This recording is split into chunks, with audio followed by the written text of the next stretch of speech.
कहानियाँ। एक भूत की प्रतिज्ञा।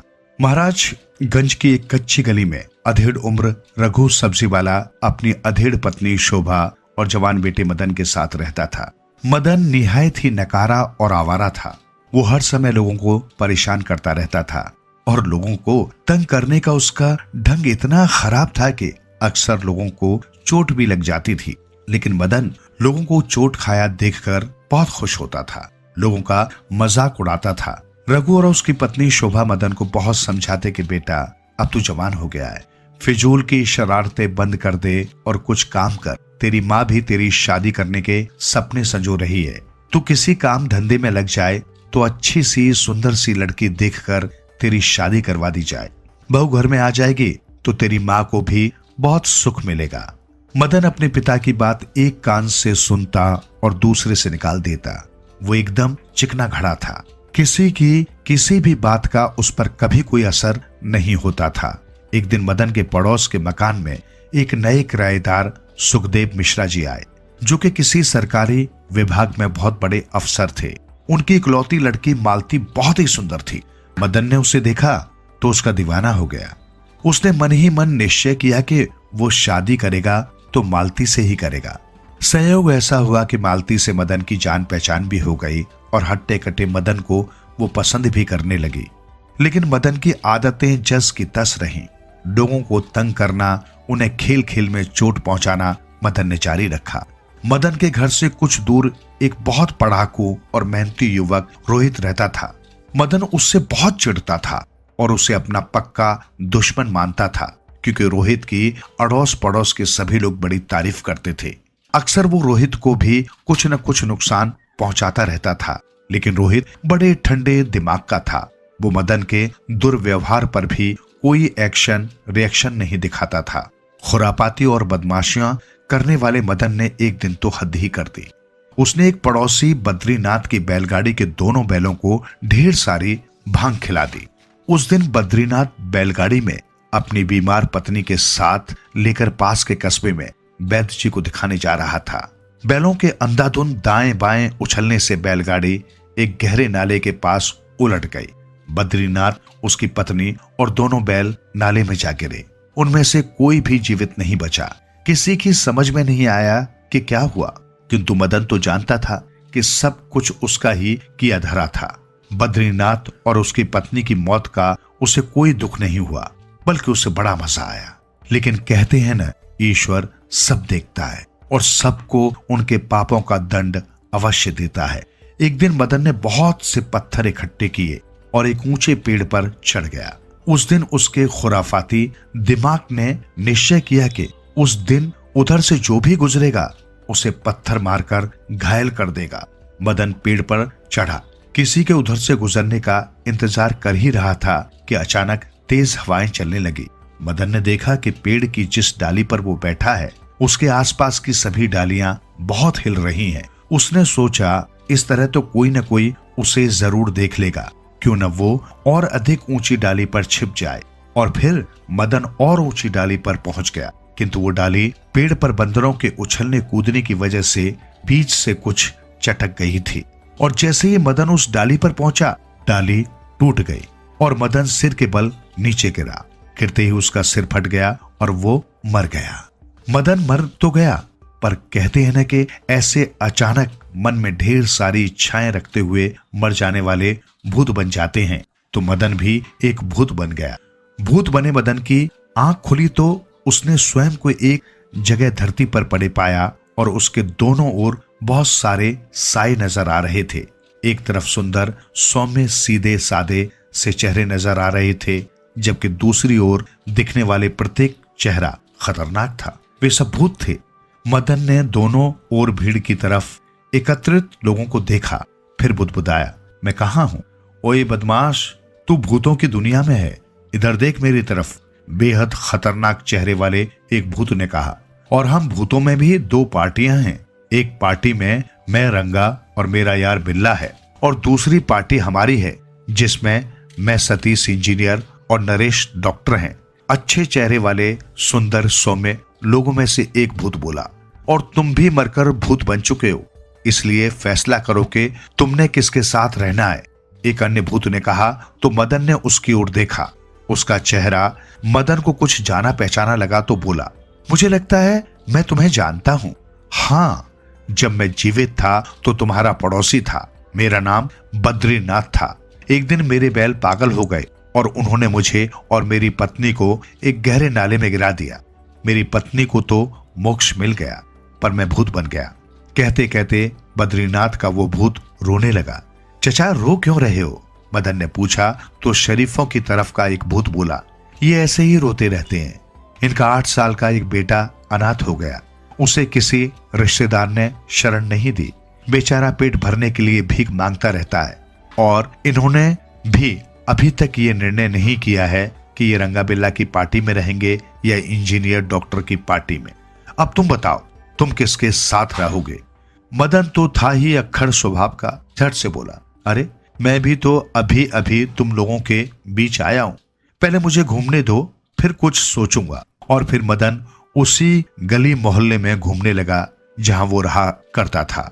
जब वो अपने घर के पास पहुंचा तो ये देखकर हक्का बक्का रह गया कि एक अर्थी पर उसकी लाश रखी हुई है और उसके माता पिता रघु और शोभा बिलख बिलख कर रो रहे हैं। रघु रोते रोते कह रहा था, इतना खूबसूरत था मेरा बेटा, हमारी बुढ़ापे की लाठी था। अभी थोड़ा नादान था, लेकिन फिर भी मुझे उम्मीद थी एक दिन वो हमारा सहारा बनेगा। मदन की माँ शोभा भी अपनी सखी सहेलियों और रिश्ते की औरतों से कह रही थी, कभी अपने बेटे को खिलाए बिना मैं तो खाना भी नहीं खाती थी। पता नहीं उसके बिना अब हलक से निवाले कैसे नीचे उतरेंगे। एक कोने में खूबसूरत मालती भी आंसू बहाते हुए अपनी एक सहेली से कह रही थी, मुझे मदन बहुत पसंद था। मैंने सोचा था कि एक दिन अपने पापा को भी ये बात बता दूंगी। उस दिन पहली बार खुराफाती मदन कुछ इमोशनल हो गया।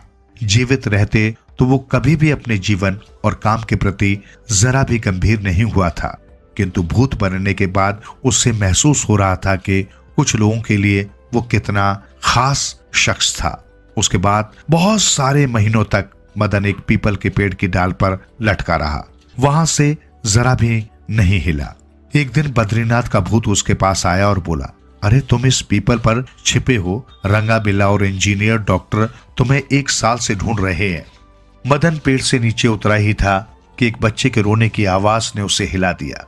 उसने देखा वो धरती पर बैठा एक छोटा बच्चा फूट फूट कर रो रहा है और रोते रोते कह रहा है, माँ बापू मुझे भूख लग रही है। ये मेरा बेटा है। बद्रीनाथ उदास होकर बोला, मैं इसकी कोई मदद नहीं कर पा रहा हूं, लेकिन मैं इसकी मदद करूंगा। मदन ने कहा और वो फौरन अपने घर की ओर दौड़ गया। रास्ते में शिवजी का एक मंदिर था। मदन उस मंदिर में गया और सिर झुकाकर बोला, हे भोलेनाथ, मुझे कुछ ऐसी शक्ति दो कि मैं अपने माता पिता से बात कर सकूं। और भोले भंडारी तो हमेशा से ही अपने भक्तों पर बड़ी जल्दी पिघल जाते हैं और भूत पिशाचों के तो वे एकमात्र इष्ट देव हैं। तो मदन की प्रार्थना पर पिघल गए और बोले, तथास्तु। मदन अपने घर गया तो उसके माता पिता उसे याद करके रो रहे थे। माँ बापू। मदन ने अपने माता पिता को पुकारा तो दोनों चौंक गए। ये तो अपने मदन की आवाज है, रघु बोला। हाँ, लेकिन मदन यहाँ कहाँ, वो तो भगवान को प्यारा हो चुका है, शोभा बोली। माँ बापू, मैं भूत बन गया हूँ और बहुत दुखी हूँ। बाहर गली में बद्रीनाथ चाचा का अनाथ बेटा भूख से तड़प रहा है। उसे अपने घर ले आओ और अपना बेटा बनाकर पालो तो मुझे मुक्ति मिल जाएगी, मदन ने कहा। रघु और शोभा तुरंत ही घर से बाहर निकले और थोड़ी देर बाद बद्रीनाथ के बेटे को अपने घर ले आए। मदन खुश होकर अपने घर से निकल गया। पहली बार उसे ये एहसास हुआ कि लोगों को तंग करने से ज्यादा खुशी लोगों का भला करने से मिलती है। तुमने मेरे बेटे को अपना घर दिला दिया, तुम बहुत अच्छे हो। तभी मदन के कानों में बद्रीनाथ की आवाज पड़ी, जो कि उसके साथ साथ ही चल रहा था। तभी मदन की दृष्टि मालती पर पड़ी, जो रोहित के साथ एक पार्क की बेंच पर बैठी थी।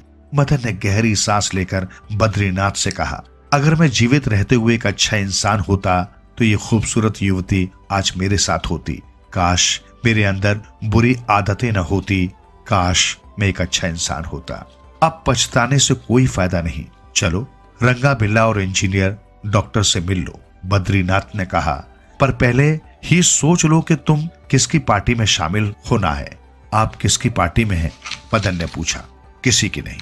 बद्रीनाथ ने कहा, कोई जबरदस्ती मुझे अपनी पार्टी में शामिल नहीं कर सकता। आखिर मैं भी एक भूत हूं, मुझ पर किसी दूसरे भूत का कोई जोर नहीं चल सकता। बातें करते करते मदन और बद्रीनाथ उसी जगह पहुंच गए जहां रंगा बिल्ला और इंजीनियर डॉक्टर के ग्रुप अलग अलग बैठे थे। तुम किसकी पार्टी में शामिल हो रहे हो मदन? रंगा ने पूछा तो मदन गंभीर होकर बोला, मैंने प्रतिज्ञा की है कि जब तक भूत रहूंगा इंसानों की भलाई के लिए काम करूंगा। आप में से जो भी मेरा साथ देना चाहे मैं उन्हीं की पार्टी में रहूंगा। भूतों की महफिल में एकदम सन्नाटा छा गया। भूतों में पहली बार एक ऐसा भूत आया था जो इंसानों की भलाई की बात कर रहा था। हम और आप इंसान रहते हुए ही अगर अच्छे काम करते रहें तो हमें भूत बनकर कभी पछताना न पड़े।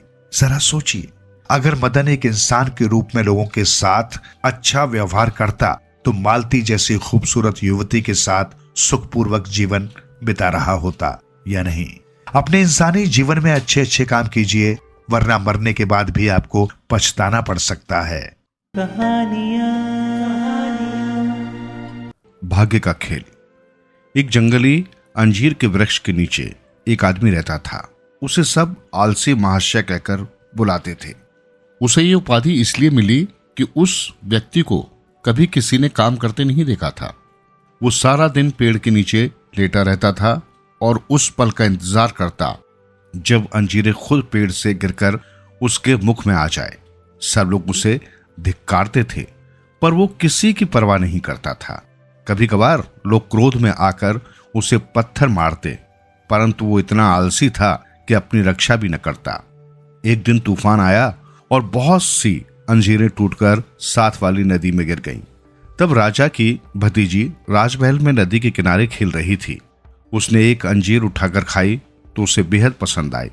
उसने उसी समय तय किया कि वो उस विशेष अंजीर के पेड़ के मालिक से ही विवाह करेगी। राजा को जब राजकुमारी के इस निश्चय का पता चला तो उसने घोषणा की कि सब अंजीर के पेड़ों के मालिक राजमहल में हाजिर हों और अपनी अंजीर लेकर आएं। राजकुमारी ने सब अंजीरों को चखा, पर उनमें उस खास अंजीर का स्वाद न था। राजा ने पूछा, क्या कोई ऐसा व्यक्ति रह गया है जो हाजिर न हुआ हो? लोगों ने बताया कि एक व्यक्ति जो पूरे राज्य में आलसी महाशय के नाम से प्रसिद्ध है, यहाँ नहीं आया है। वो इतना आलसी है कि राजमहल तक भी आने को तैयार नहीं। जब राजकुमारी को यह पता चला तो उसने फैसला किया कि वह खुद उस व्यक्ति के पास जाएगी। जब उसने उसके पेड़ के अंजीर चखी तो जान गई कि वही व्यक्ति है जिसकी उसको तलाश थी। गुप्तचरों ने सारी स्थिति जाकर राजा को बताई कि राजकुमारी कैसे युवक से शादी करने की शपथ ले चुकी है। राजा को ये जानकर बहुत दुख हुआ कि राजकुमारी एक बेकार और आलसी इंसान के साथ विवाह करना चाहती है, क्योंकि उसने वचन दिया था। इसलिए वो उसे विवाह से तो न रोक सका, पर उसने राजकुमारी को राजमहल से निकाल दिया और जायदाद से बेदखल कर दिया। विवाह के बाद दोनों हंसी खुशी उस अंजीर के पेड़ के नीचे रहने लगे। पेट भरने के लिए वो उसी वृक्ष की स्वादिष्ट अंजीरें खाते और प्रसन्न रहते। कुछ समय के बाद जैसे उनका भाग्य उनसे रूठ गया, पेड़ ने फल देने बंद कर दिए और राजकुमारी बीमार पड़ गई। आलसी महाशय को ये सब बहुत बुरा लगा, परंतु उसे महसूस होने लगा कि वो अपनी पत्नी से प्यार करने लगा था। अतः अब उसे कुछ करना ही होगा। उसके जीवन में उसकी पत्नी से ज्यादा उसका किसी ने ख्याल नहीं रखा था। वही अब उसके सुख दुख की साथी थी। अतः उसने तय किया कि पत्नी के स्वास्थ्य और खुशी के लिए वो मेहनत करेगा। उसने कड़ी मेहनत की और अंजीर के पेड़ बोने शुरू कर दिए। कुछ ही समय में उसकी मेहनत रंग लाई। उसने वो फल अच्छे दामों में बाजार में बेचे। इस तरह उनके पास न केवल बहुत सा धन हो गया, बल्कि उसकी सेवा से पत्नी भी स्वस्थ हो गई। अब राजा को ये सब समाचार मिला तो वो आलसी महाशय से बहुत प्रभावित हुआ। उसने अपनी भतीजी को बुलाकर उसको जायदाद भी दी और दोनों को सम्मान पूर्वक राजमहल में भी बुला लिया। आलसी महाशय अपनी पत्नी के साथ एक बार फिर सुख और शांति का जीवन यापन करने लगा। उसने फिर काम करना छोड़ दिया। अब वो राजकुमार था। अब भला उसे किसी काम को खुद करने की क्या जरूरत थी। अब केवल उसकी जुबान हिलती और नौकर चाकर दौड़ पड़ते। पहले वो वृक्ष के नीचे कंकर पत्थरों पर पड़ा सोता रहता था, अब उसके लेटने सोने के लिए मखमली गद्दे थे। कभी कभी वो सोचता, जब मैं गरीब था तो सब मुझे आलसी महाशय कहते थे, अब जब मैं धनी और आलसी हूं तो भी राजकुमार कहकर इज्जत से पुकारते हैं। आखिर अब भी तो मैं कोई काम नहीं करता। किसी ने सच ही कहा है कि धन में बड़ी ताकत होती है। आइए सुनते हैं आज की कहानी। सरायुक्यूज एक नगर है, सिसिली। वो अपने कुशल चित्रकारों, कवियों, लेखकों तथा विद्वानों के लिए कभी बहुत प्रसिद्ध था। सरायुक्यूज में बहुत समय पहले डायोनिसियस नामक व्यक्ति रहता था। वो एक कार्यालय में काम करता था। अपनी चतुराई से वो पहले तो वहां की राजसी सेना का सेनापति बना और फिर आगे चलकर उन्नति करते करते एक दिन वो सरायुक्यूज का राजा बन बैठा।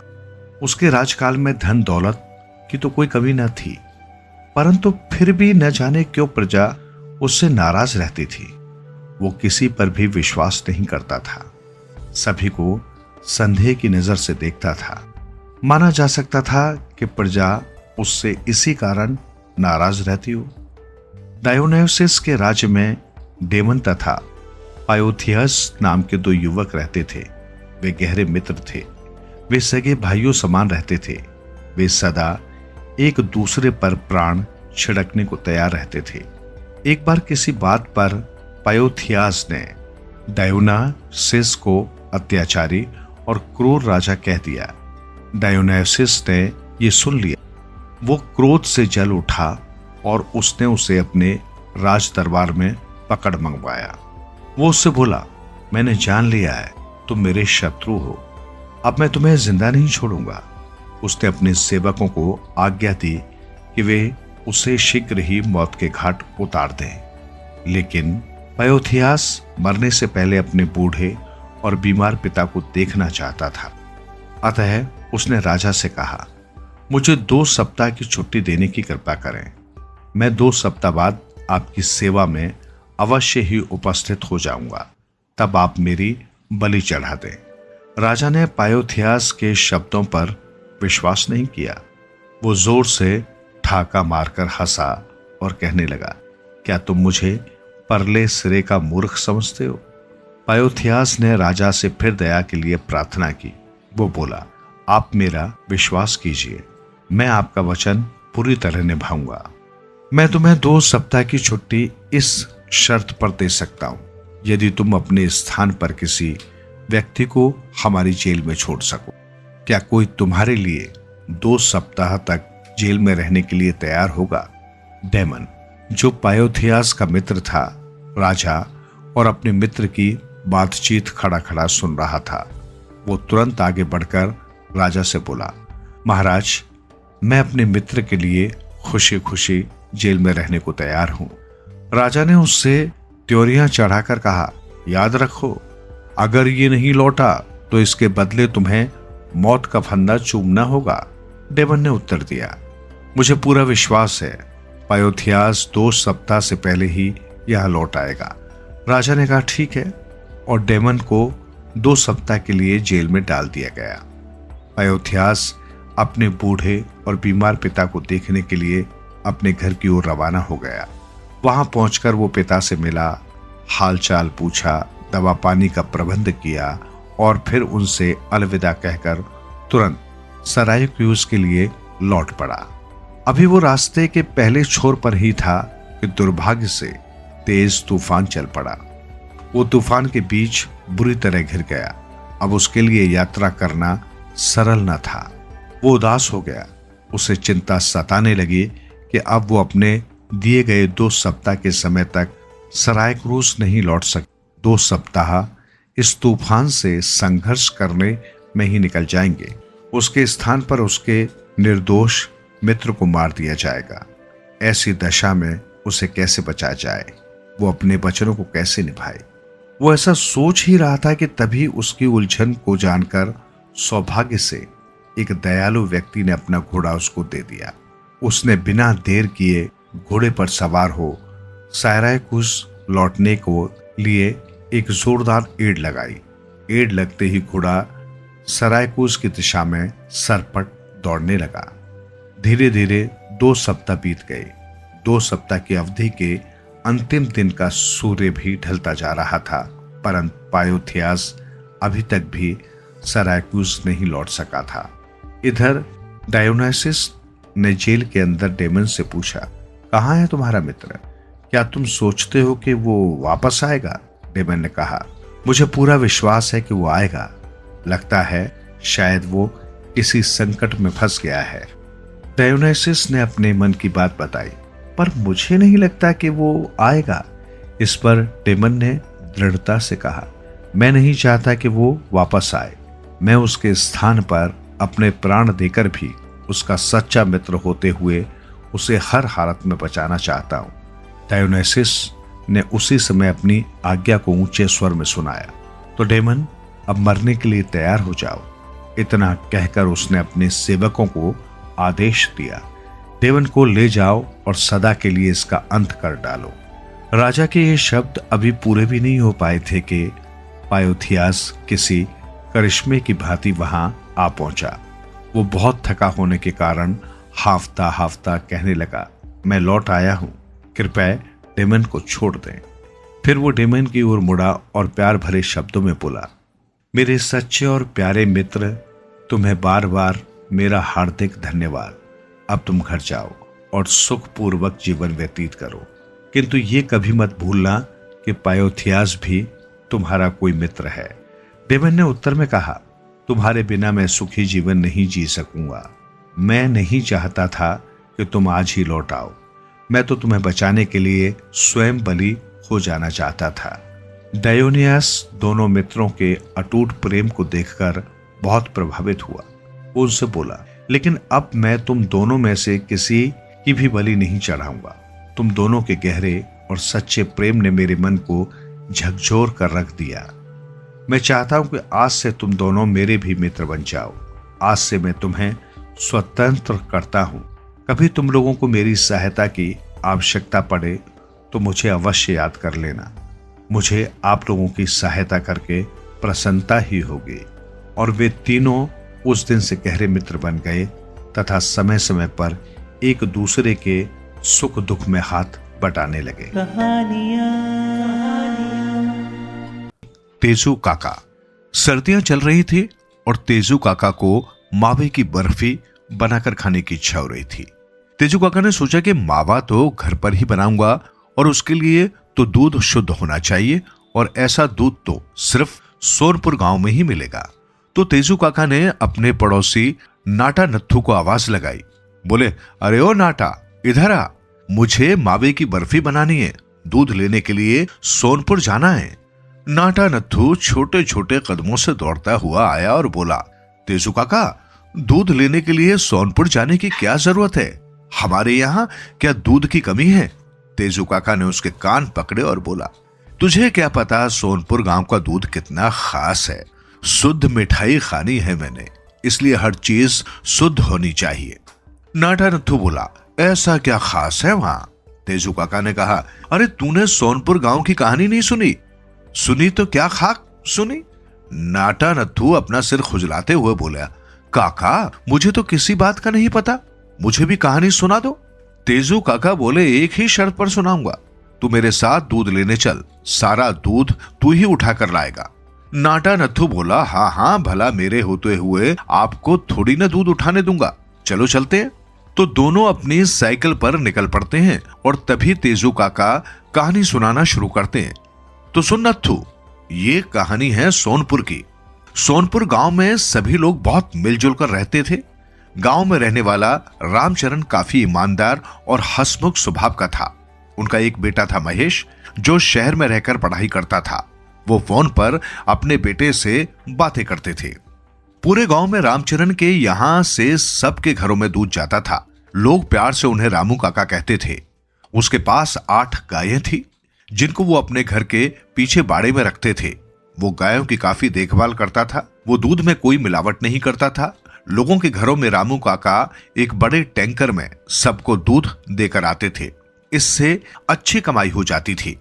सुबह अपना दूध बेचने का काम पूरा करके वे दिन में गांव के किसी न किसी दुकान पर या दोस्तों के घर बैठकर बातें करते समय बिताते थे।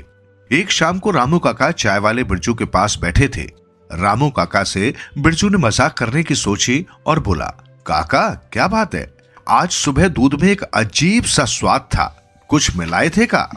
रामू काका बोले हंसते हुए, अरे क्या बताए बिरजू, सुबह बिजली थी नहीं, अंधेरे में पता लगा नहीं तो गलती से गाय की जगह बैल को दुहा लिए, तो स्वाद में तो असर पड़ना ही था। हा हा, बिरजू बोला हैरानी से देखते हुए, सच कह रहे हो काका? रामू काका बोले हंसते हुए, ना ना, मजाक भी नहीं कर सकते क्या आप? एक दिन गांव में कोई नया आदमी दूध का एक टैंकर लेकर आया और बोला, एकदम असली शुद्ध दूध, वो भी कम पैसों में, आइए और जल्दी ले जाइए। लेकिन किसी ने भी उससे दूध नहीं लिया। उसे गुस्सा आया। परेशान होकर उसने अपना टैंकर रोका और बिरजू के पास रुककर चाय पीने लगा। बिरजू ने पूछा, क्या नाम है तुम्हारा? वो आदमी बोला, शांताराम। बिरजू हंसते हुए, हाँ हाँ, नाम शांताराम है, तो इतने अशांत क्यों हो भाई? शांताराम, मैं यहां दूध बेचकर पैसे कमाने आया था, मगर एक घर ने भी दूध नहीं लिया। यहां सब रामू काका से ही दूध लेते हैं, एकदम ताजा, शुद्ध और स्वादिष्ट। यहां तुम्हारा काम नहीं बनेगा भाई, किसी और गांव में जाकर बेचो। शांताराम गुस्से में आकर वहां से अपना टैंकर लेकर चला जाता है। फिर वो 4 दिन तक लगातार दूध का टैंकर लेकर बेचने आता है, लेकिन कोई उससे दूध नहीं लेता और साथ के साथ घूमता हुआ वो रामू काका पर और उसके घर पर नजर रखता है। निराश होकर गुस्से से वापस लौट जाता है। 5वें दिन वो आधी रात में एक ट्रक लेकर गांव में आया। तब सारे लोग सो रहे थे।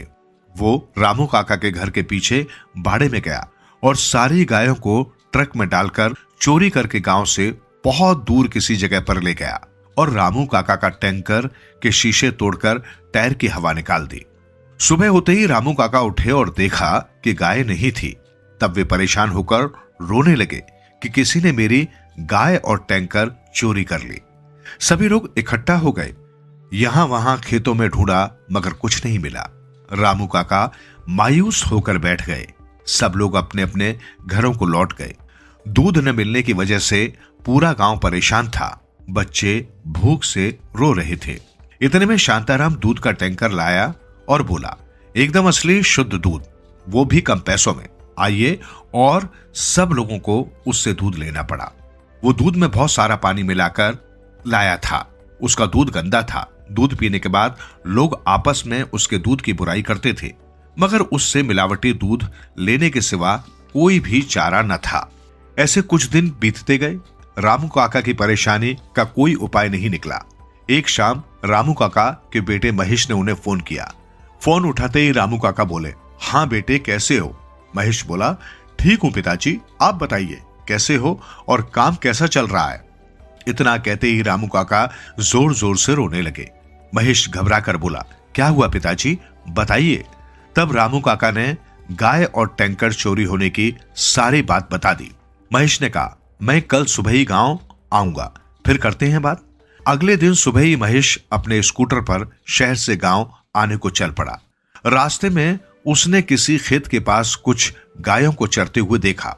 उसने पहचान लिया कि वे गायें उसके पिताजी की हैं। तब वो उन गायों के पास जाने लगा। तभी वहां शांताराम आ गया और बोला, हाँ भाई, क्या बात है? महेश बोला, कुछ नहीं, ये गायें देख रहा हूं, काफी अच्छी दिख रही है। शांताराम उसे घूरते हुए बोला, हाँ तो मेरी गायें हैं, अच्छी हैं तो अच्छी ही दिखेंगी, कहीं चोरी करने का तो नहीं सोच रहे तुम?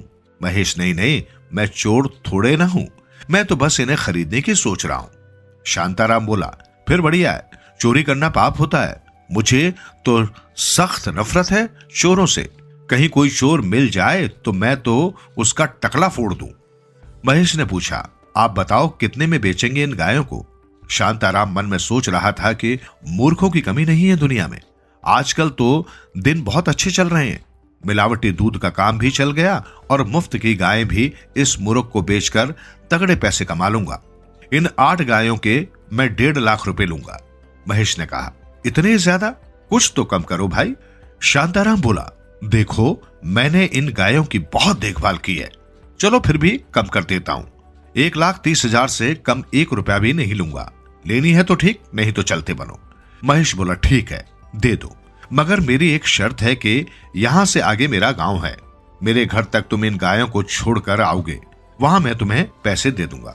शांताराम बोला ठीक है, मुझे इसी रास्ते गांव में दूध बेचने जाना है। मैं दूध का टैंकर लेकर चलूंगा और तुमको मैं एक ट्रक में ये सारी गायें चढ़ाकर दे देता हूँ, और तुम्हारा स्कूटर भी ट्रक में रख लो, तुम ट्रक चला लेना। इस तरह दोनों निकल पड़ते हैं। रास्ते में शांताराम बोला तुम रुको यहां थोड़ी देर, मैं आता हूं। वो टैंकर लेकर एक कच्चे रास्ते पर चला जाता है। महेश छुपकर उसके पीछे जाता है और देखता है कि रास्ते में एक नल के पास रोककर शांताराम टैंकर के दूध में बहुत सारा पानी भर लेता है। शांताराम वापस आया और दोनों चल पड़ते हैं। सोनपुर गांव पहुंचकर शांताराम ने कहा तुम कुछ देर रुको, मैं दूध बेचकर आता हूं। तब तक महेश सभी गायों को अपने घर पर बाड़े में छोड़ आता है और कुछ गांव वालों को इकट्ठा करके सारी बात बता देता है और शांताराम को रोककर उसके टैंकर का सारा दूध गिरा देते हैं। पीछे महेश, रामू काका और कुछ लोग डंडे लेकर खड़े होते हैं। वो वापस मुड़कर भागने लगता है तो दूसरी तरफ भी कुछ लोग खड़े थे। तब महेश बोला दूध नहीं पानी बेचता है तू, क्या बोला था? खुद चोर है और नफरत करता है तू चोरों से। ईमानदारी तो देखो इस चोर की, टकला फोड़ेगा तू चोर का। चल अब हम फोड़ते हैं तेरा टकला। इतने में चोर की पूरी पिटाई करके उसे भगा देते हैं।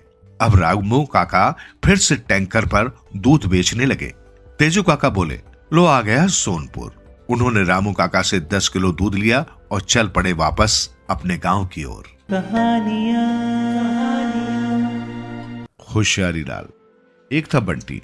बड़ा बेटा होने के कारण वो अपनी माँ का बड़ा दुलारा था। उसके पिता फौज में थे तथा अक्सर दूर दराज के इलाकों में तैनात रहते थे। बंटी अपने छोटे भाई राहुल तथा माँ की हर संभव देखभाल किया करता था। अभी उसने कक्षा 5 ही पास किया था, लेकिन समझदारी के हिसाब से वो काफी बड़ा लगता था। वो अक्सर अपनी माँ को समझाता था, माँ तुम किसी बात की चिंता मत करियो, पिताजी घर पर नहीं रहते तो क्या हुआ, मैं सब काम संभाल लूंगा। बंटी की माँ अपने होनहार बेटे की बातों पर बली बली जाती थी, लेकिन बंटी की एक बात उसकी मम्मी को अक्सर परेशान किए रहती थी। बंटी हर काम में जल्दबाजी करता था और कहता था मुझे सब पता है। अपनी इस आदत के रहते मम्मी जब उससे किसी काम को कहती थी तो उसकी बात पूरी होने से पहले ही बंटी बोल पड़ता था, मुझे सब पता है, तुम देखते रहियो, मैं अभी काम करके आता हूं। पूरी बात सुने बिना बंटी जिस काम के लिए जाता था वो या तो उसे भूल जाता था या कोई दूसरी चीज लेकर आ जाता था। घर लौटकर बंटी को अपनी गलती का एहसास होता था, लेकिन अगली बार फिर वही हरकत करता था। एक बार की बात है, बंटी के पड़ोसी शर्मा जी के शरीर में जोर से खुजली हो रही थी। पूरे शरीर पर मोटे मोटे चकते उभर आए थे तथा डॉक्टर ने उन्हें चिरौंजी चबाने की सलाह दी थी। शर्मा जी बाजार से दवा तो ले आए, लेकिन चिरौंजी लाना भूल गए थे। अब खुजली, ठंड तथा बुखार के मारे उनका घर से निकलना दोपहर हो रहा था।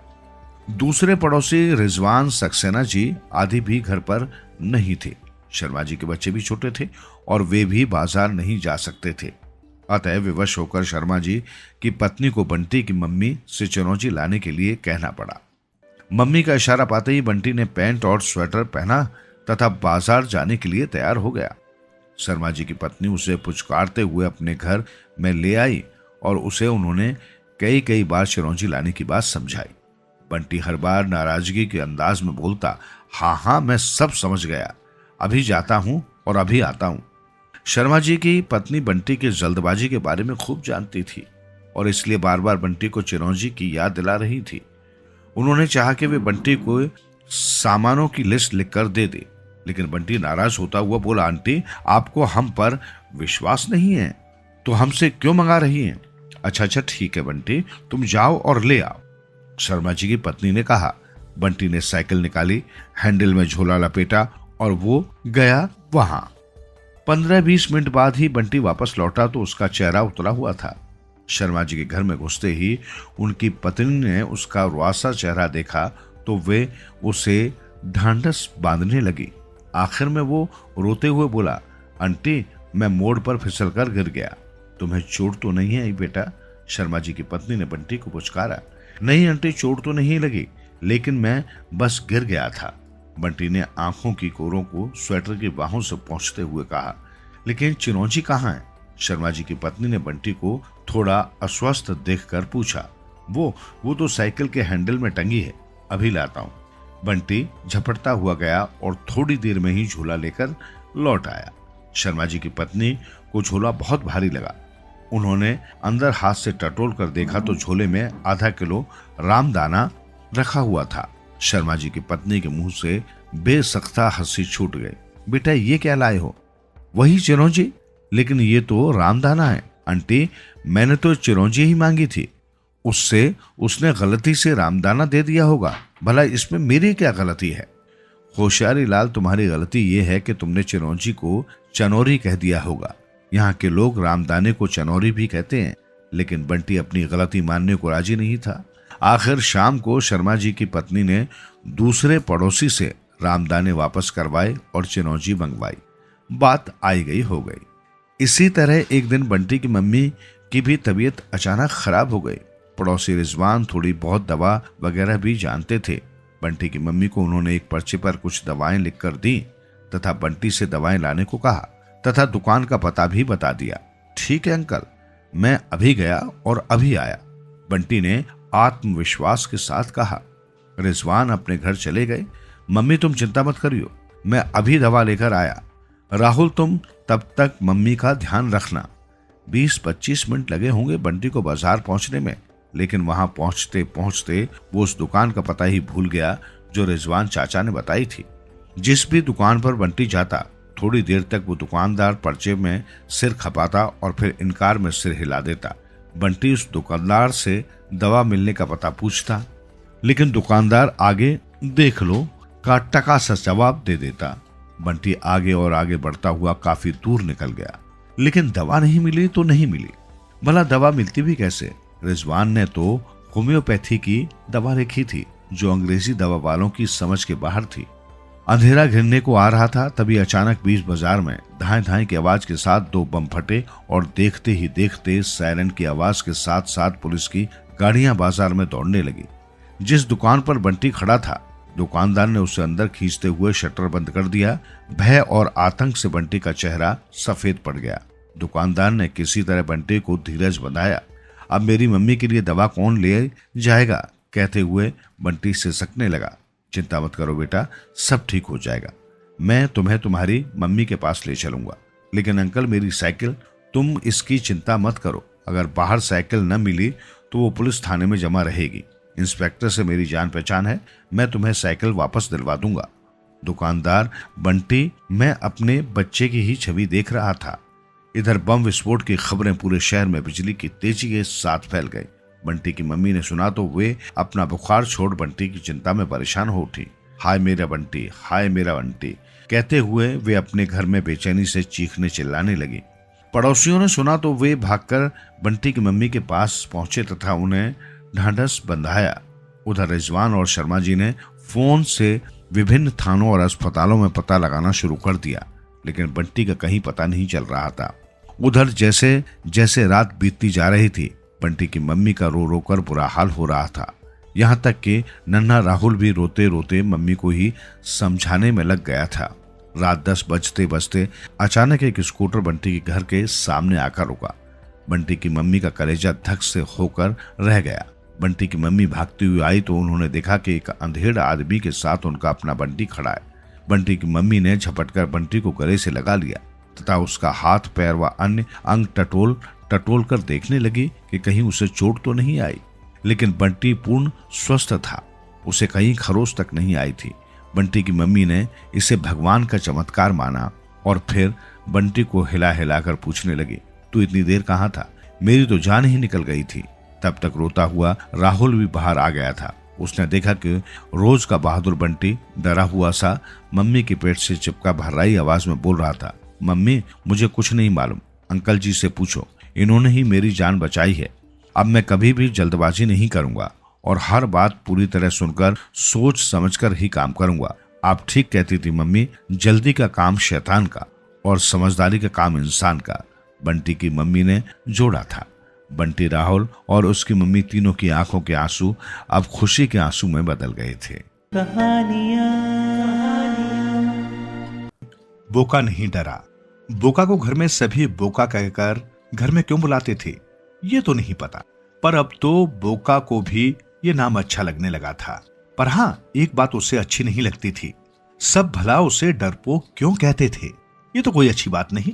ये ठीक है कि एक बार रात को अंधेरे में जब छत पर उसकी हिंदी की कॉपी और पेंसिल छूट गई थी और उसे कॉपी पेंसिल लेने जाना पड़ा तो थोड़ा डर सा लगा।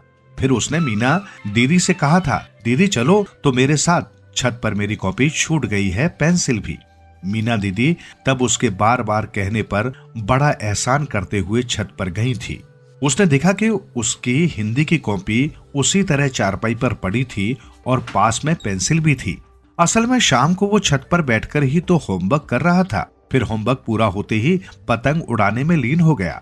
बाद में पतंग डोरी हुचके के चक्कर में ऐसा खोया कि वो सारी चीजें तो नीचे आ गई, मगर छूट गई हिंदी की कॉपी और पेंसिल। मीना दीदी के साथ वो कॉपी और पेंसिल लेकर आया और अपने काम में जुट गया। पर उसे क्या पता था कि मीना दीदी जो मीठी छुरी से कम नहीं है, पूरे घर में ऐसे गा गा कर सुना देंगी कि हर कोई मजाक उड़ाने पर उतारू हो जाए।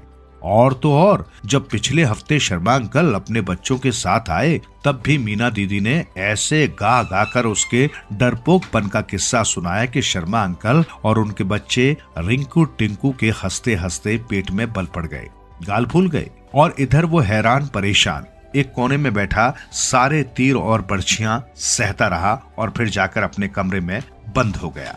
जो भी हो, उस दिन के बाद से बोका को चैन नहीं है। अब ये भी क्या बात हुई कि जिसे भी देखो वो उसे ढेरू कहकर छेड़ता है। नहीं नहीं, ये तो ठीक नहीं है।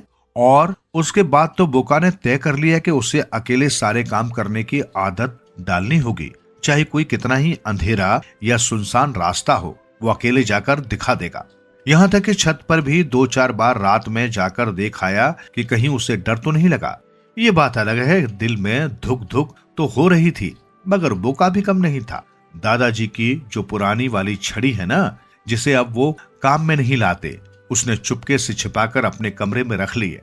अब कभी रात को छत पर जाना होता है तो छड़ी हाथ में लेकर संभल संभल कर जाता है कि अगर कोई चोर, डाकू या भूत मिला तो एक ही बार में काम तमाम कर देगा और भाग आएगा। अब तो मम्मी घर का कोई सामान लाने के लिए रात में कहती या होमवर्क के लिए पेंसिल, रबर, कॉपी या कलर लाना होता तो वो बेझिझक कह देता, मम्मी अब मीना दीदी की जरूरत नहीं है, मैं अकेला ही चला जाऊंगा। मीना दीदी अचरज से आंखें बिटर बिटर कर उसे देखती और हैरान होती कि वाह बच्चों, देखूं कब तक ऐसे निडर बने रहते हो, आखिर तुम्हें मेरी मदद की जरूरत तो पड़ेगी, फिर देखना मैं तुम्हारे डरपोकपन की गाथा कैसे पूरे घर को सुनाती हूँ। इधर बोका ने कुछ समय से एक नया ही फैसला किया था। नीचे बेसमेंट में 3 कमरे थे जो पापा ने शायद गोदाम के रूप में इस्तेमाल के लिए बनवाए थे और अब खाली पड़े रहते थे। उसने सोचा मुझे रात देर तक पढ़ना होता है तो मैं बैठकर क्यों न पढ़ा कर रहूं, घर वाले परेशान नहीं होंगे और मेरी पढ़ाई भी अच्छी चलती रहेगी। ऐसे तो नहीं कि बेसमेंट की बीच वाली बैठक में पढ़ते हुए बोका को बिल्कुल डर न लगता हो, पर दादाजी की पुरानी वाली छड़ी उसके हर डर का रामबाण इलाज थी। जब कभी ज्यादा डर लगता तो वो छड़ी उठाता, 2-3 बार फर्श पर पटपटा देता। उसे लगता कि वो ऐसा जादू मंत्र है कि मन का सारा डर गायब, एकदम गायब। मानो फर्श पर छड़ी फटफटाते ही दादाजी उसकी मदद के लिए सामने आ खड़े होते और तब उसके मन का सारा भय पूंछ दबाकर भाग खड़ा होता। एक बार का किस्सा है, बोका नीचे वाले बेसमेंट में पढ़ रहा था। गणित की नई वाली यूनिट उसे हल करनी थी जिसमें पूरे 25 सवाल थे। इनमें से 17 उसने हल कर लिए थे, बस 8 बाकी थे कि इतने में नींद हल्के हल्के उसकी आंखों में छाने लगी। एक मन कह रहा था, छोड़ बोका छोड़, 17 सवाल तो हो ही गए, 8 फिर कभी कर लेना, और करो ना करो क्या फर्क पड़ता है। पर दूसरा मन कह रहा था, बोका तुमने फैसला किया था ना कि रात में पूरी यूनिट हल करके सोऊंगा, अब भले ही कितनी नींद आए सवाल तो पूरे करने ही है। जब 17 सवाल हल हो गए तो बाकी 8 करने में कौन सी मुसीबत है, कहकर उसने आंखों पर पानी के छींटे मारे। और फिर से अपने लिखने पढ़ने की मेज पर जम गया। मगर अभी वो 21वें सवाल पर ही पहुंचा था कि एक नई मुसीबत आ गई और खटखट खटखट की शक्ल में थी, यानी कि खटखट खटखट। अरे ये कैसी आवाज है? बोका चौंका। भीतर एक कपकपी सी छूटी, पर उसे नजरअंदाज करके उसने पढ़ाई में मन लगाने की कोशिश की, पर इस बार खटाके की आवाज ज्यादा साफ थी, खट खट खटाक। अरे ये क्या? बोका अपनी जगह से उछल गया, पर वो कुछ सोच पाता इससे पहले ही कोई चीज छन छना कर फर्श पर गिरी। थोड़ी देर में कांच का बरसों पुराना पड़ा झाट फड़ूस एकाएक चक्कर खाकर जमीन पर आ गिरा, झन, और फिर सारे कमरे में कांच ही कांच। अरे राम, कौन है ये भूत? क्या सचमुच भूत? बोका परेशान हो गया। ऊपर की सांस ऊपर, नीचे की नीचे। अगर उसे पहले ही ये पता होता तो नीचे वाले बेसमेंट वाले कमरे में ऐसी आफत है और ऐसा खतरनाक भूत है तो वो यहाँ नीचे आकर पढ़ने का इरादा करता ही क्यों? क्या मैं उस कमरे में जाकर देखूं कि वहां सचमुच हाल क्या है? आखिर कुछ तो पकड़ में आए। भूत नहीं तो भूत की लंगोटी सही। वो अभी इसके लिए हिम्मत जुटा ही रहा था कि अचानक एक ऐसा संगीत सुनाई दिया कि उसकी गूंज तीनों कमरों में व्याप्त थी। पी पी पी पी। ओ, ये तो भूत भी अजीब है। कोई संगीत प्रेमी भूत जान पड़ता है। मालूम पड़ता है इसने कोई बांसुरी से बजाई है। नहीं, बांसुरी नहीं, कोई और बाजा जान पड़ता है। वो क्या नाम है? वो क्या नाम है? उसने बार बार उस बाजे का नाम याद करने की कोशिश की जिससे पी पी प्यू प्यू की आवाज आती, मगर डर के मारे उसकी हालत इतनी खराब थी कि कुछ याद ही नहीं आया। अब तो बोका की हिम्मत जवाब दे गई, नहीं नहीं, ये तो भूत ही हो सकता है, कोई और नहीं। क्या वो दौड़कर ऊपर चला जाए या फिर दीदी को ही आवाज लगाए, मीना दीदी। अभी 11:30 बजे, अभी अभी पढ़ाई खत्म करके वो सोई ही होंगी। मेरी आवाज सुनकर वे खट से चली आएंगी।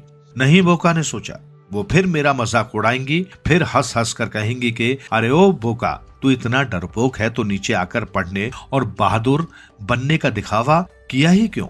ऊपर बैठकर नहीं पढ़ सकता था अपने स्टडी रूम में? बड़ा आया बहादुर की दुम कहीं का। सोचते सोचते बोका की आंखों से 2 आंसू टपके और जमीन पर जा गिरे। पर क्या मैं हिम्मत नहीं कर सकता? क्यों नहीं कर सकता भला? भूत मुझे खा थोड़े ही जाएगा, और खा भी जाएगा तो ऐसी क्या बात है? मैं भी तो उसे छठी का दूध याद दिला सकता हूँ। बोका ने एक बार फिर जोश से भरकर सोचा, और सोचते हुए उसे लगा उसके मन में फिर हिम्मत जुटने लगी है। वो उस दिन साइंस वाले मेहता साहब कह रहे थे ना कि भूत भूत कुछ नहीं होता, ये तो सिर्फ मन का बहम है, एकदम मन का बहम, और कुछ नहीं। बोका ने सोचा तो उसे अपने अंदर बड़ी ताकत सी महसूस हुई। उसने मन ही मन सोच लिया कि वो साथ वाले कमरे में जाकर देखेगा कि मामला क्या है, और भूत हुआ तो भूत से पंजे लड़ाने में भी पीछे नहीं रहेगा। पर अभी ये सोच ही रहा था कि इतने बड़े जोर की धप की आवाज सुनाई दी, जैसे कोई भारी सा बोझ कहीं गिरा हो। शायद कोई आदमी कूदा है या फिर शायद भूत। फिर भूत का ख्याल आया और बोका के मन में खुदुर खुदुर उसकी हिम्मत जवाब दे गई। पर धप की आवाज के बाद जब कोई और आवाज नहीं आई और देर तक सन्नाटा रहा तो बोका को अपने अंदर हिम्मत जागती हुई महसूस हुई। उसने धीरे धीरे अपने मन को ठकठकाया, अरे बोका सुन, जरा एक बार चलकर देखना तो चाहिए। आखिर बोका ने पूरी हिम्मत बटोरते हुए अपनी मुट्ठियां बंद कर ली। 2-4 बार जमीन पर उठक बैठक की ताकि मन में ढेर सारा जोश भर जाए और सामने कोई चोर डाकू आ जाए तो उसे वो झट से दबोच सके। बड़ी हिम्मत से पैर जमाते हुए वो साथ वाले कमरे में गया तो उसकी आंखें जरूरत से ज्यादा चमक रही थी, मानो वो झटपट देख लेना चाहती हैं कि भूत यहाँ रहा। नहीं नहीं नहीं, वो नहीं वहां। मगर जब उसकी आंखों ने पूरे कमरे का जायजा लिया तो वो हक्का बक्का रह गया। कमरे में कहीं भूत नहीं था, न भूत का निशान। हाँ, सारे फर्श पर कांच की किरचें बिखरी हुई थी। एक पुरानी सुराही भी वहां पड़ी हुई थी। वो नीचे गिरी तो उसमें रखा पानी सब ओर फैल गया और शायद इसी टूट फूट और अफरा तफरी में कमरे का सामान अस्त व्यस्त हो गया था। तभी बोका के मन में ख्याल आया कि कहीं यहाँ चोर डाकू तो नहीं आया। जरूर किसी ने सोचा होगा ये नीचे का गोदाम अब खाली रहता है तो यहाँ छिपकर रात में घर में चोरी डकैती की प्लानिंग।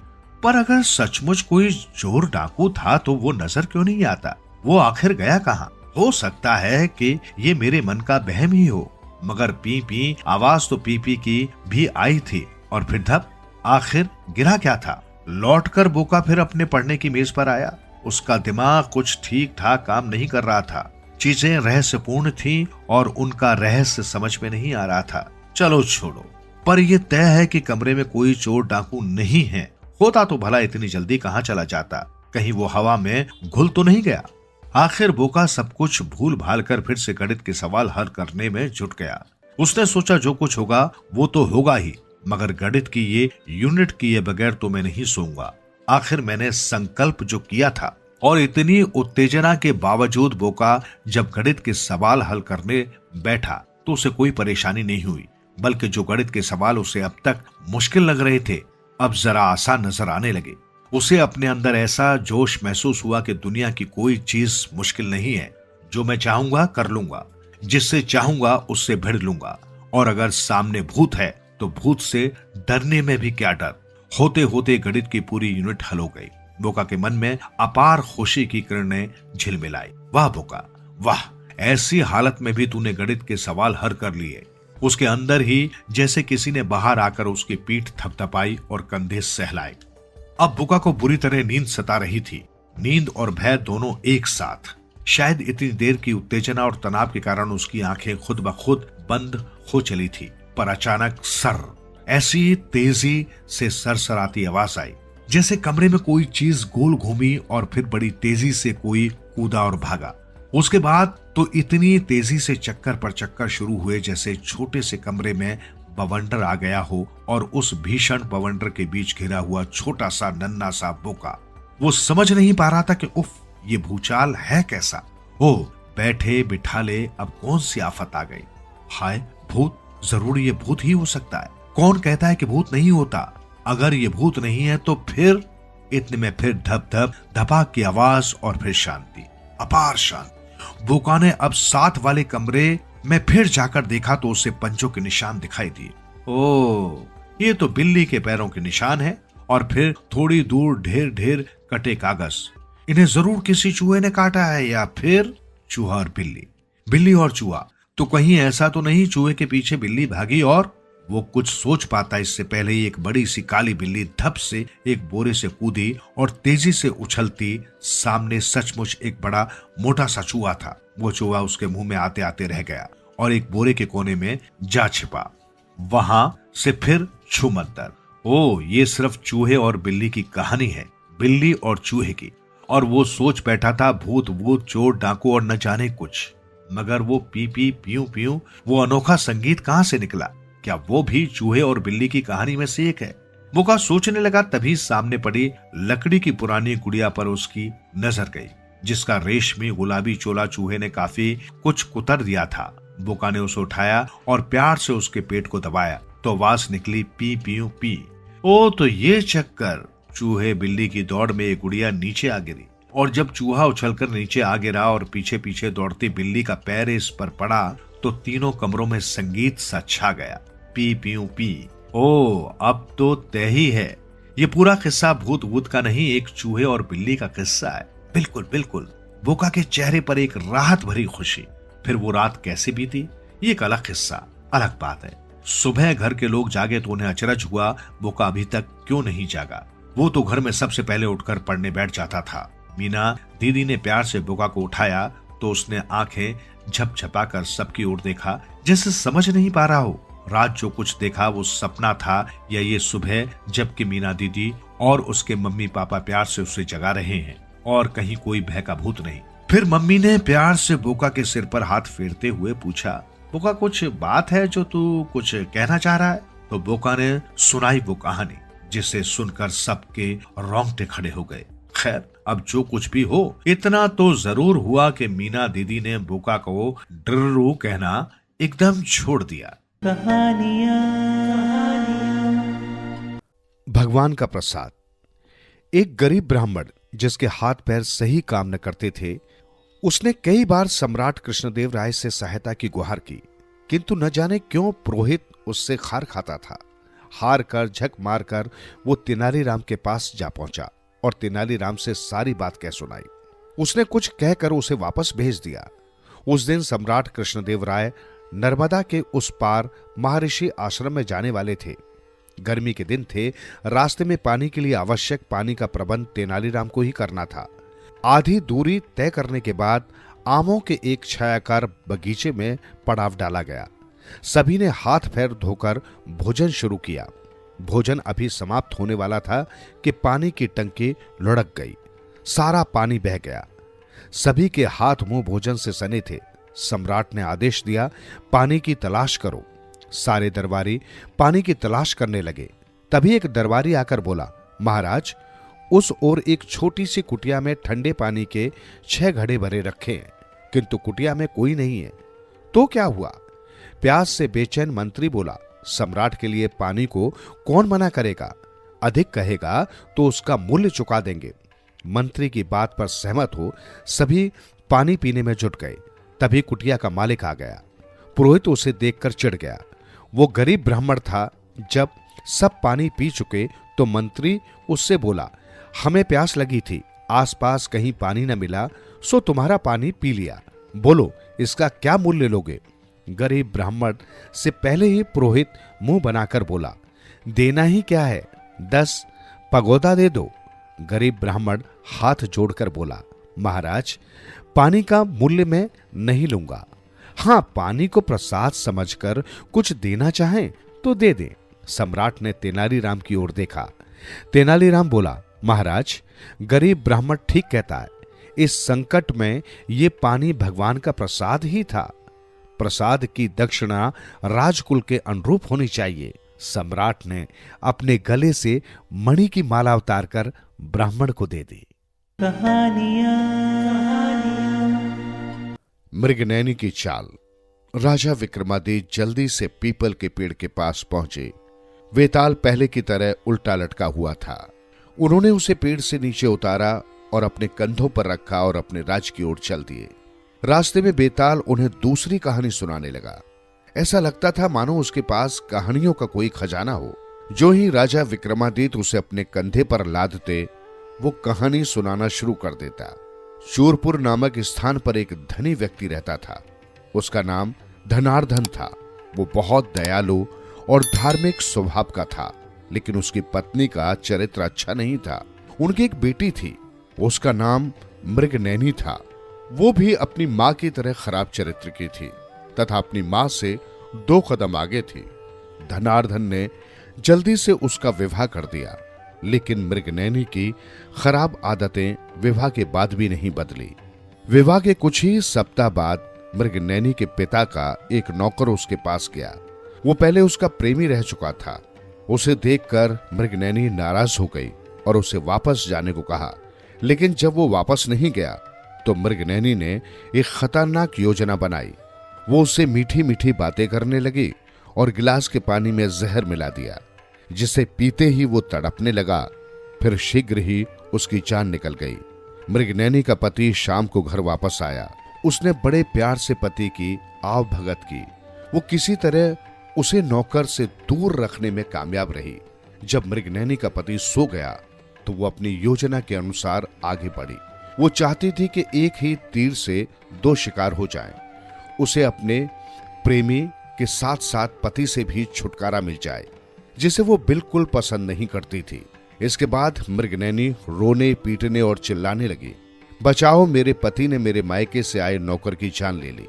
ये सुनकर बहुत से लोग वहां आ गए। राजा के सिपाहियों को भी किसी ने बता दिया। उन्होंने मृगनयनी के पति को हत्या के अपराध में बंदी बना लिया।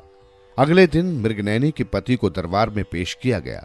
राजा ने सब कुछ सुना और उसके पति को फांसी की सजा सुना दी। लेकिन तभी एक चोर दरबार में आया।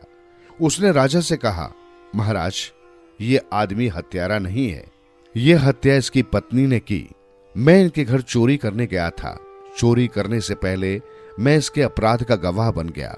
मैं डर गया था, इसलिए वहां से भाग गया। लेकिन जब यह पता चला कि इस बेगुनाह आदमी को फांसी की सजा दी जा रही है, तो मैं गवाही देने आ गया। मैं आपको सच बात बताने के लिए ही यहां आया हूं। महाराज, जब इस स्त्री के पिता का नौकर यानी इसका प्रेमी इसके पास आया तो इसने उसे जाने को कहा, लेकिन जब वो नहीं गया तो ये उससे मीठी मीठी बातें करने लगी। उसे पता ही नहीं चला और इसने गिलास के पानी में जहर मिला दिया। वो नौकर पानी पीते ही तड़पने लगा, फिर शीघ्र ही मर गया। इसके बाद इसने इसको अलमारी के पीछे छिपा दिया। जब रात को इसका पति घर आया तो सारा इल्जाम उसके सिर थोप दिया। महाराज, वो आदमी बेगुनाह है। ये सुनकर मृगनयनी बुरी तरह कांप उठी। उसने सपने में भी नहीं सोचा था कि उसके पाप का कोई गवाह भी निकल आएगा। अब उसके बचने का कोई उपाय नहीं रह गया था। चोर द्वारा बताई गई सारी बात सुनकर राजा ने मृगनयनी के पति को छोड़ दिया और मृगनयनी को फांसी की सजा सुना दी। राजा ने चोर को भी सलाखों के पीछे पहुंचा दिया। बेताल ने कहानी खत्म करके राजा विक्रमादित्य से कहा, राजा विक्रम, अब बता, इस कहानी में असली दोषी कौन है? राजा विक्रमादित्य ने कहा, बेताल, अगर चोर दरबार में न जाता तो मृगनयनी का पति अकारण मारा जाता। चोर ने पति की मदद की, इसलिए उसकी जान बच गई। कुल मिलाकर सारा दोष मृगनयनी के पिता का है। उसने अपने दामाद को बेटी के चरित्र के बारे में क्यों नहीं बताया? पिता ने तो उसका विवाह करके अपनी इज्जत बचा ली, मगर उसकी एक भूल सारे परिवार के विनाश का कारण बन गई। राजा विक्रमादित्य के उत्तर से बेताल संतुष्ट हो गया और बोला, तूने सही उत्तर दिया। तू सचमुच बहुत बुद्धिमान राजा है, लेकिन तू बोला इसलिए मैं वापस चला। फिर बेताल पीपल के पेड़ की ओर उड़ने लगा। राजा उसके पीछे दौड़ पड़े ताकि अपना वचन पूरा कर सकें। वे हर स्थिति में बेताल को साधु को सौंपना चाहते थे। बिना बीज का पेड़। मिथिला नरेश के राज दरबार में ईरान का एक व्यापारी आया। उसके पास लकड़ी का एक बड़ा सा संदूक था। व्यापारी ने महाराज को अपना परिचय दिया। बादशाह सलामत, मैं ईरान का ताजिर हूं और आपके दरबार की बहुत तारीफ सुनकर यहां आया हूं। मैंने सुना है आपके दरबार में एक से एक आला दिमाग आदमी मौजूद है।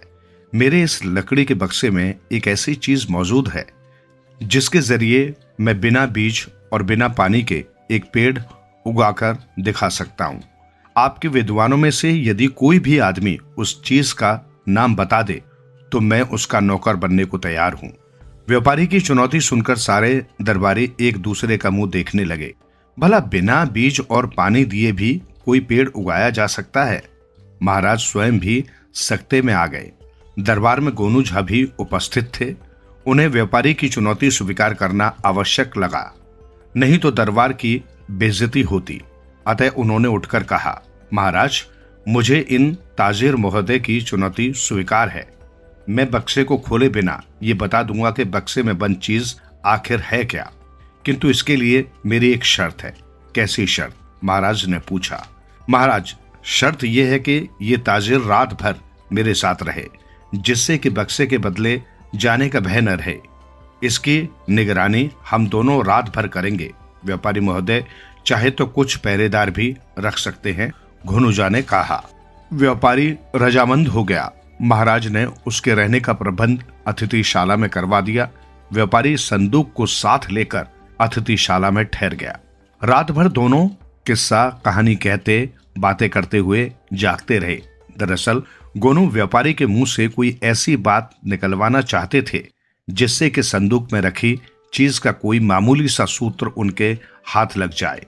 बातचीत के इसी क्रम में गोनू ने व्यापारी से कहा, ताजिर महोदय, आपकी ही तरह मुझे कुछ दिन पहले एक दूसरा व्यापारी भी मिला था।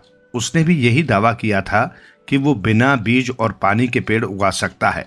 उन पेड़ों पर तरह तरह की पत्तियां, फूल आदि खिलते हैं और वो भी रात के समय। क्या आप भी रात के समय में वृक्ष उगाकर उस पर फूल उगा सकते हैं? क्यों नहीं? मेरे उगाए पेड़ रात में है ही तो सुंदर लगते हैं। रात के समय में उनकी सुंदरता बस देखते ही बनती है, व्यापारी ने अभिमान पूर्वक कहा। व्यापारी के इतना कहते ही गोनू की आंखों में चमक पैदा हो गई। वे जान गए कि संदूक में क्या चीज है। बस वो वहीं पसर गए और शेष रात निश्चिंतता से खर्राटे भरते रहे। दूसरे दिन वे व्यापारी के साथ राजदरबार में पहुंचे। अपने साथ वे कुछ आतिशबाजी ले गए थे। उन्होंने अपनी जेब से एक फुलझड़ी निकाली और उसे जलाकर छोड़ने लगे। ये देखकर दरबारी झुंझला उठे। महाराज को भी क्रोध आ गया। बोले, गोनू, ये क्या अशिष्टता है? क्या तुम दरबार का सामान्य शिष्टाचार भी भूल गए? महाराज, इस धृष्टता की क्षमा चाहता हूँ। गोनू फुलझड़ी नीचे फेंक दोनों हाथ जोड़ सिर झुकाकर बोले, दरअसल इस फुलझड़ी का संबंध व्यापारी के प्रश्न से है। इसी में छुपा है बिना बीज और पानी के पेड़ उगाने का रहस्य। वो कैसे? महाराज ने आश्चर्य से पूछा। महाराज, व्यापारी के संदूक में और कुछ नहीं, बस आतिशबाजी का सामान रखा है। उसी आतिशबाजी को जलाकर ये महर्षि बिना बीज और पानी के पेड़ उगाने का दावा कर रहे हैं। मेरी बात का विश्वास न हो तो स्वयं व्यापारी से ही इसकी पुष्टि कर लीजिए। गोनू ने कहा। क्यों व्यापारी महोदय, गोनू ठीक कह रहे हैं? महाराज ने व्यापारी से पूछा। हाँ हुजूर, इन्होंने एकदम सही अंदाजा लगाया है। व्यापारी ने लज्जा भरे स्वर में कहा, मैं नहीं जानता था कि आपके दरबार में ऐसे गुणी आदमी भी मौजूद हैं जो बंद संदूक को भी सूंघ कर ये बता सकते हैं कि इसमें क्या है। मैं हार गया हुजूर, अब आप जैसी सजा देना चाहे मुझे कबूल है। व्यापारी महोदय, महाराज बोले, मैं तुम्हें सजा क्यों दूं? ये बात तो तुम गोनू से ही पूछो जिससे अपनी शर्त हारे हो। गोनू समझ गए कि व्यापारी को चुनौती हार जाने का बहुत मलाल हो रहा है। इसे और लज्जित करना ठीक नहीं होगा। अतः वे व्यापारी के कुछ बोलने से पूर्व ही कह उठे, व्यापारी महोदय, और शर्मसार होने की जरूरत नहीं है। मैं तुम्हें क्षमा करता हूँ। मेरा तुमसे नौकरी करवाने का कोई विचार नहीं है, पर आइंदा से ये बात जरूर याद रखना कि बिना सोचे समझे, बिना किसी के गुणों की परख किए उसे चुनौती मत दे बैठना, अन्यथा तुम्हें फिर से शर्मसार होना पड़ सकता है। महाराज ने गोनू की योग्यता के कायल होकर बहुत सा इनाम दिया। व्यापारी ने भी गोनू को बहुत से उपहार दिए। गोनू का घर भर गया। गोनू के गांव में जब ये खबर पहुंची तो ग्रामवासी प्रसन्नता से झूम उठे। गोनू ने उनके गांव का नाम ऊंचा कर दिया था। खून का बदला खून। काशी नगरी की यात्रा करके वापसी के अगले दिन गंगाराम पटेल और बुलाकी नाई एक नगर में आकर ठहरे। वहां बुलाकीराम नाई ने जो आश्चर्य देखा उसका विवरण इस प्रकार है। बाजार में बुलाकी ने देखा कि राजा के सैनिक एक सुंदर स्त्री को उसके हाथ और पांव में हथकड़ी बेड़ी डालकर घसीटे ले जा रहे थे। कैदी स्त्री के गले में किसी मनुष्य का कटा हुआ सिर लटका हुआ था। रात को सोते समय जब बुलाकीराम ने उस दृश्य का रहस्य गंगाराम पटेल से पूछा तो उन्होंने इस रहस्य का उद्घाटन किया। पटेल ने उसे बताया, बुलाकीराम ध्यान से सुन, यहाँ एक नगर है जिसका नाम है शमीपुर। उस नगर में एक परिवार रहता था। परिवार की मुखिया एक बूढ़ी स्त्री थी। वृद्धा के उस परिवार में वो स्वयं, उसका बेटा, बेटे की पत्नी और उसकी बहन थी। वृद्धा के बेटे का नाम था उत्तम कुमार और बेटी का नाम शीला। शीला का विवाह इसी नगर के एक नौजवान के साथ हुआ था और वो अपनी पति के साथ आनंद पूर्वक रहती थी। उधर उत्तम कुमार अपनी माता और अपनी पत्नी के साथ मेहनत मजदूरी करके किसी प्रकार अपनी जीवन का निर्वाह कर रहा था। बुलाकी समय बड़ा बलवान होता है। कुछ दिन बाद उत्तम नगर के ग्रह खोटे हो गए। उस शहर में उसे रोजी रोटी मिलनी बंद हो गई। जब भोजन के लाले पड़ने लगे तो एक दिन उसने माँ से कहा, माँ, अब इस शहर में तो मुझे कोई मेहनत मजदूरी के काम भी नहीं मिल रहा। बता, ऐसी स्थिति में मैं क्या करूं? क्या किसी दूसरे शहर में जाकर अपनी किस्मत आजमाऊं? माँ कहने लगी, बेटा, किसी दूसरे शहर में जाने की क्या जरूरत है? यहीं रहकर कोई और काम खोज ले। मेहनत मजदूरी का काम नहीं मिलता तो कोई छोटा मोटा व्यापार कर ले। मैंने ऐसे ही किसी बुरे वक्त के लिए कुछ धन तुझसे छिपा कर रखा हुआ है। तू वो पैसे ले ले और अपना कोई धंधा कर ले। माँ, तब फिर अपना जोड़ा हुआ पैसा मुझे दे दो। मैं किसी दूसरे शहर में जाकर उन पैसों से कोई धंधा कर लूंगा। भगवान की कृपा हुई और धंधा चल पड़ा तो जल्दी ही खूब सारा पैसा कमा कर लौट आऊंगा। फिर हम मिलकर चैन से जिंदगी गुजारेंगे। ठीक है बेटा, यदि तेरा ऐसा ही आग्रह है तो ले, ये पैसे ले जा और इससे कोई काम धंधा कर लेना। कहकर उसकी वृद्ध माता ने अपने जमा किए हुए रुपए उसे दे दिए। उत्तम कुमार फिर अपनी पत्नी के पास गया और उससे कहा, देखो शांता, मैं परदेश में जीविका उपार्जन करने के लिए जा रहा हूँ। जब तक मैं वापस लौट कर आऊं तुम मेरी बूढ़ी माँ की भली प्रकार सेवा करती रहना। ध्यान रखना उसे किसी प्रकार का कष्ट न हो। उसकी पत्नी ये सुनकर उससे आग्रह करने लगी कि वो उसे भी अपने साथ ले चले। एक से दो भले होते हैं, ये भी उसके काम धंधे में उसकी सहायता कर लिया करेगी। लेकिन उत्तम कुमार ने उसके इस अनुरोध को नहीं माना और अपनी पत्नी को किसी तरह समझा बुझाकर प्रदेश को चला गया। बुलाकी अपनी माँ के द्वारा दिए हुए रुपए से उसने एक नगर में जाकर कुछ धंधा करने का विचार किया, किंतु उस धंधे के लिए वो रुपया काफी नहीं था। अतः उसने धंधे का विचार त्याग दिया और किसी नौकरी की तलाश शुरू कर दी। शीघ्र ही एक हीरे जवाहरात के व्यापारी ने उसे अपनी सेवा में रख लिया। उत्तम कुमार मेहनती था ही, जल्दी ही उसने अपनी सेवा से व्यापारी को प्रसन्न कर लिया। इससे व्यापारी ने उसे अपनी दुकान में ही रात को सो जाने की आज्ञा दे दी। तब किराए के जिस मकान में उत्तम कुमार रहता था, उसमें उत्तम ने अपना सामान समेटा और व्यापारी की दुकान में आकर रहने लगा। संयोगवश एक दिन रात के समय दुकान में 8 चोर नकाब लगाकर अंदर घुस आए और व्यापारी की दुकान से लाखों रुपए का माल ले उड़े। उत्तम कुमार ने उन चोरों को चोरी करते देख लिया था, लेकिन वो जानबूझकर कुछ न बोला। उसने सोचा कि ये चोर संख्या में 8 हैं। इस वक्त अगर मैंने इन्हें ललकारा और इनका मुकाबला किया तो ये मुझ पर काबू करके मेरा गला रेत जाएंगे। बेहतर यही है कि इस समय मैं चुपचाप लेटा रहूं और जब ये चोर चोरी करके जाने लगे तो इनका पीछा करके इनके ठिकाने का पता लगा लूं। बाद में सेठ जी को जाकर इनके ठिकाने का पता बता दूंगा। ऐसा विचार करके वो जब दुकान से चोरी करके चोर बाहर निकले तो वो उन चोरों के पीछे लग गया। चोर नगर से दूर एक जंगल में पहुंचे। वहां उन्होंने बरगद के एक वृक्ष के नीचे बहुत गहरा गड्ढा खोदा और चोरी का माल उस गड्ढे में गाड़कर ऊपर से भूमि को एक सार करके चले गए। उत्तम कुमार भी उस जगह को देखकर चला आया और दुकान पर आकर सो गया। प्रातः जब दुकान में चोरी का पता चला तो व्यापारी के हाथ पांव फूल गए। हिसाब लगाया गया तो पता चला कि चोर 10 लाख रुपए से भी ज्यादा के माल पर हाथ साफ कर गए थे। उस माल पर व्यापारी ने राजा को कर भी नहीं चुकाया था, अतः वो पुलिस में रिपोर्ट भी दर्ज न करा सका। रिपोर्ट दर्ज कराता तो चोरी के आरोप में राजा उसे दंडित करता, अतः वो रो पीट कर अपनी बदनसीबी को कोसता हुआ खामोश रह गया। उत्तम कुमार अपने मालिक की हालत देख रहा था। वो उसके पास पहुंचा और कहा, सेठ जी, माल चले जाने का अफसोस मत कीजिए, वो माल फिर से आपको मिल जाएगा। सेठ चौंका। वो भला कैसे? उसने पूछा। उत्तम कुमार बोला, मैंने उस स्थान को देख लिया है जहां वे उस माल को छिपाकर रख गए हैं। तब तो भाई तुम मुझे उस जगह पर ले चलो। माल बरामद हो गया तो मैं तुम्हें इनाम से लाभ दूंगा। व्यापारी व्यग्रता से बोला। तत्पश्चात उत्तम कुमार व्यापारी को उस स्थान पर ले गया जहां चोरों ने चोरी का माल दबाया था।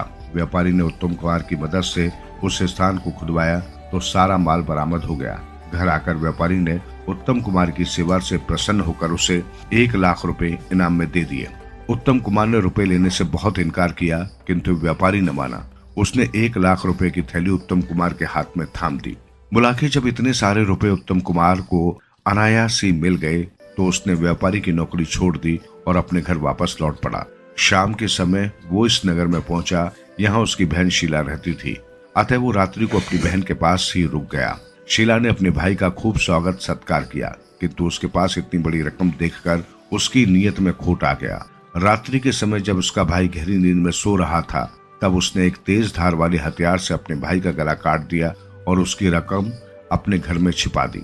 सुबह जब उसके पति को उसके कुकर्म का पता चला तो उसने अपनी पत्नी शीला को बहुत लानत मलानतें दी। उसे बहुत ही धिक्कारा और खींचता हुआ उसे राजा के दरबार में ले गया, जहां उसने शीला द्वारा अपने भाई की हत्या करने की बात राजा को बता दी। राजा ने तब शीला के लिए दंड निश्चित कर लिया। उसने हुक्म दिया, इस हत्यारे के हाथ और पैरों में हथकड़ी और बेड़ी डालकर और इसके गले में इसके भाई का कटा हुआ सिर लटकाकर सारे नगर में घुमाया जाए, और जब सारे नगर में घूम चुके तो एक चौराहे पर ले जाकर इसका सिर काट लिया जाए। मेरे राज्य में खून का बदला खून का प्रावधान है, अतः इस सगे भाई की हत्या करने वाली पापिन को यही दंड देना उचित है। इस कथा को समाप्त कर पटेल ने कहा, बुलाकीराम, आज तू जिस दृश्य को देखकर आया था वो यही दृश्य था। राजा के आदेश से उस पापिन को दंड दिया जा रहा था। अब क्योंकि तेरे प्रश्न का उत्तर तुझे मिल गया है, अतः चैन की नींद सो। प्रातः उठकर आगे की यात्रा भी करनी है। ऐसा कहकर पटेल ने चादर ओढ़ ली और करवट बदलकर सो गए।